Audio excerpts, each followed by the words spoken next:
এমন একটা ছেলে যে নিজের স্কুলের বারিন্দায় গিয়ে ফ্রি ফায়ার গেম খেলতেছিল, কিন্তু তার টিচার যখন দেখে সে ফ্রি ফায়ার খেলতেছে তখন তাকে ডাক দিয়ে নিয়ে এসে বলে যে এই গেমটা তোমার জীবন নষ্ট করে দিবে, তোমার জীবনের আসল লক্ষ্য হচ্ছে শিক্ষা অর্জন করা। কিন্তু ওই ছেলেটা কখনোই এই কথাটাকে রাইট মনে করতো না।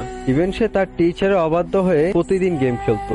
এটা নিয়ে তাকে তার বাসায় কমপ্লেন করা হয়েছিল। যখন কমপ্লেন করে তখন তার বাবা মাও তাকে অনেক মারধর করে, তাও কেন জানি সেই গেমটা ছাড়তে পারে না। এন্ড একটা সময় এমন হয় যে তাকে বাসা থেকে বের করে দেওয়া হয় এই গেমস এর জন্য, কিন্তু তাও সে হার মানে নাই। সব থেকে আশ্চর্যজনক বিষয় হচ্ছে মাত্র 1.5 GB র্যামের একটা ফোনে সে গেম খেলতো। আমরা যেমন 2019 সালে ফ্রি স্টাইল নিয়ে লাফালাফি করতাম, সে কখনো ফ্রি স্টাইল খেলতোই না। সে সবসময় চাইতো যে আমি একজন টুর্নামেন্ট প্লেয়ার হব।